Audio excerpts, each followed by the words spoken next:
빛나라 과학 지식 중학교 2학년 6번째 단원 물질의 특성 알아보도록 하겠습니다. 우리는 하나도 궁금하지 않지만 과학에서는요. 과학자들은 정말 많은 걸 궁금해했어요. 도대체 이 많은 물질들은 어떤 특징을 가지고 있어서 내가 어떻게 하면 분리를 하고 어떻게 하면 섞을 수 있을까? 사실 혼합물을 분리하는 이 작업이요. 되게 중요해. 여러분들 인류의 발전 과정 중에 철이라는 걸 사용한 그 이후로 엄청나게 많은 게 발전을 했습니다. 철을 가져다 쓰면서 되게 튼튼하잖아. 그래서 건물도 높게 지을 수 있고 다리도 튼튼하게 지을 수 있었거든요. 근데 이 철이요. 일반적으로 그냥 자연계 상태에서 그대로 놔두자니 그냥 그대로 있을까? 철 그대로 안 있어. 그냥 우선 놔둬도 녹슬잖아. 산소랑 결합을 하죠. 이런 식으로 암석 속에 포함되어 있는 철을 뽑아내는 기술, 그게 바로 혼합물의 분리 방법이거든. 그 방법을 알아내면서 엄청난 발전이 이루어졌죠. 그걸 공부하기 위해서 우린 그 방법에 대해서 알기 위해서 물질의 특성을 정리하는 거야. 아, 선생님 제가 몰라도 이미 다 됐는데. 그래, 어쩔 수 없지만 우리는 좋은 학교 가서 좋은 직업을 가지기 위해서 열심히 공부를 해야 합니다. 내가 원하는 거 하려면 열심히 해야지. 자, 공부해 볼게요. 물질의 특성 중에서 첫 번째로 빛내볼 과학 지식은 순물질과 혼합물입니다. 그냥 이름만 딱 봐도, 제목만 봐도 대강 알겠지? 순물질, fewer. 여러분들 나의 발음은 좀 후지더라도 순수하다. 퓨어 많이 들어봤죠? 순물질은 한 가지 물질만으로 이루어진 물질로 일정한 조성을 가지고 있고 일정한 조성을 가진다? 그러니까 요거 상태로 딱 봤을 때 어디를 봐도 다 똑같다라는 거야. 그리고 고유한 성질을 나타냅니다. 물은요, 이런 성질을 나타내요. 금은 이런 성질을 가지고 있어요. 이런 식으로 딱 그놈만의 특징이 있어요. 그게 바로 순물질. 순물질 두 가지로 우리가 나누어서 생각해 볼 수가 있는데 한 가지 원소로만 이루어진 물질 알루미늄. 알루미늄은 알루미늄 하나로만 이루어져 있어. 구리는 구리 하나로, 산소는 산소 하나, 금은 금 하나. 금 원소 하나가 다다다다다 붙어서 금. 알루미늄이 다다다다 붙어서 알루미늄 이렇게 되어 있습니다. 라는 거죠. 그리고 두 가지 이상의 원소로 이루어진 물질 나와 있는데 여러분이 제일 많이 헷갈려하고 이상해. 두 가지 이상의 원소로 이루어졌는데 순물질 한 가지 물질. 이게 뭔 소리야? 자, 여러분 두 가지 이상의 원소로 이루어진 물을 살펴볼게요. H2O야. H2O라는 물이 여러 개가 있어서 물이라는 물질이 완성이 됐는데 얘는 H2O 하나로만 이루어져 있어. 그 얘기를 하는 거야. 물 자체를 이루고 있는 원소는 두 가지지만 이걸 우리가 두 가지 물질이라고 하지 않지요? 하나야. 염화나트륨도 보면 NaCl 염화나트륨 하나가 여러 개 모여서 이루어져 있다. 이런 식으로 원소가 두 가지 이상이 모여서 이루어진 물질, 이것도 순물질입니다. 자, 얘네들 여러분들이 각자 이런 특징을 가지고 있지, 고유한 성질을 가지고 있구나, 일정한 조성, 어디를 봐도 똑같아 라는 거 알 수가 있겠죠. 그런 거구나 정도 확인을 하시면 되고요. 순물질 알아봤으니까 혼합물, 두 가지 이상의 순물질이 섞여 있는 걸 혼합물이라고 합니다. 예를 들어서 조금 아까 우리가 뭘 봤냐면 여기 물하고 염화나트륨 야들이 뭐라 그래서 각각 순물질이라고 했죠. 물에 염화나트륨이 소금이잖아. 이걸 녹여주면 물에 소금이 섞인 혼합물이 되는 거야. 구별할 수 있겠네. 그거 잘 정리를 해보시고 성분물질은 각각의 성질을 그대로 가집니다. 방금 소금을 만들었다 그랬지. 소금을 먹었을 때 짜. 소금을 먹었을 때 짜. 소금의 성질 그대로 있구나. 물의 성질, 소금 성질 그대로 가지고요. 성분물질의 혼합 비율에 따라서 끓는 점, 녹는 점, 밀도 등이 달라지는데 여기서 말하는 끓는 점, 녹는 점, 어는 점, 밀도가 바로 무엇이다? 물질의 특성입니다. 물질의 특성, 이 단원의 제목이 되겠지. 이거에 대해서 이제 공부를 할 거예요. 끓는 점, 녹는 점, 어는 점, 밀도 등이 달라집니다. 그렇다는 얘기는 순물질은요. 여기서 이야기하는 끓는 점, 어는 점, 녹는 점, 밀도 등이 안 달라. 혼합 비율이 없으니까 늘 똑같이 그대로 고유한 성질을 가진다 그랬죠? 그렇게 구별 좀 해보시고 혼합물도 두 가지로 구별해서 알 수가 있어요. 균일 혼합물과 불균일 혼합물. 이것도 여러분들이 이름만 딱 들어도 대충 알겠죠? 균일 골고루 섞여 있어요. 불균일 고르지 않게 섞여 있어요. 균일 혼합물의 대표적인 예 소금물, 공기, 합금 있습니다. 공기를 한번 생각해 보가. 자, 지금 선생님이 수업하고 있는데 여러분이 만약에 여기 교실에 앉아 있다고 생각을 해보자. 근데 공기가 균일하지 않아. 우리는 공기 중에 있는 산소를 들이마셔줘야 산소가 공급이 돼서 살 수가 있거든. 근데 만약에 여러분이 있는 쪽에는 산소가 충분해. 근데 나한테는 없어.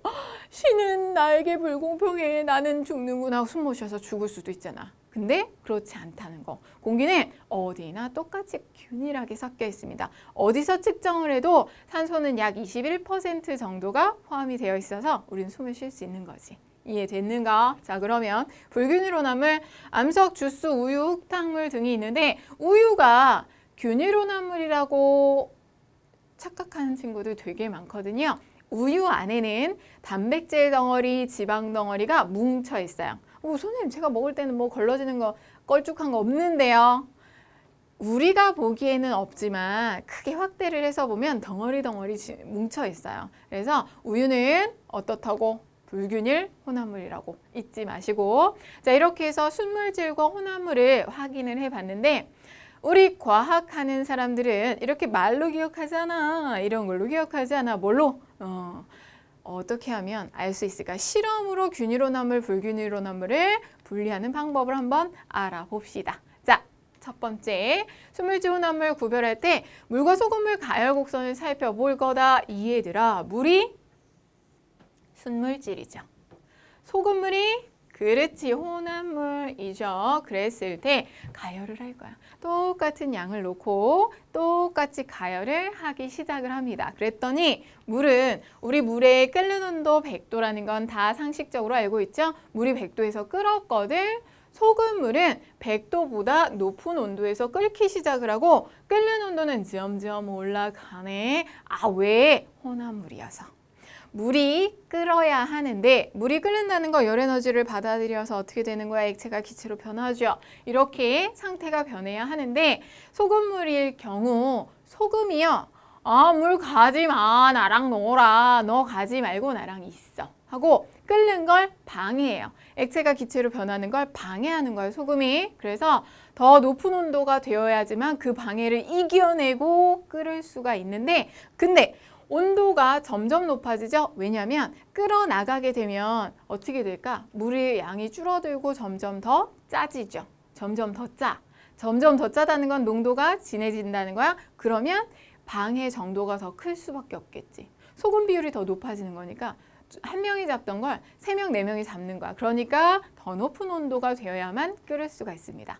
이게 바로 순물질 혼합물 구별 방법. 딱 봐서 내가 맛을 안 본 상태로 소금물하고 물하고 구별 못해. 가열을 해보면 알 수가 있어요. 100도에서 끓으면 물, 100도보다 높은 온도에서 끓기 시작하면 소금물. 이렇게 기억을 하시고요. 자, 여기 설명 나와 있는데 더 높은 온도에서 끓고 끓는 점은 계속해서 높아지게 됩니다.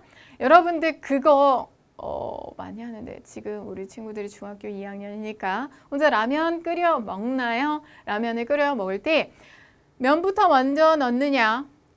아니면 스프부터 먼저 넣느냐? 기본은 원래 스프 먼저 넣는 게 맞아요. 그러니까 그게 뭐 진리야라는 것보다는 스프를 먼저 넣어주게 되면 혼합물이 되죠. 라면 국물 혼합물이 되는 거죠. 그러면 어떻게 돼? 온도가 더 높은 온도에서 끓기 시작을 하고 면이 빠르게 맛있게 익습니다. 그러니까 기본적으로 라면을 만들 때 그렇게 만든 거야. 스프를 넣고 바글바글 끓으면 거기다 면을 넣고 뭐 4분을 더 끓이세요, 5분 더 끓이세요. 그렇게 레시피가 있잖아. 그대로 끓이면 가장 최상의 맛을 느낄 수 있다고 그래요. 근데 전 라면은 면부터 넣어야 돼. 그럼 뭐 그건 개인 취향이니까 마음대로 하는 거죠. 어쨌든 면을 넣고 면을보다 스프를 먼저 넣고 끓였을 때 면이 잘 익는다.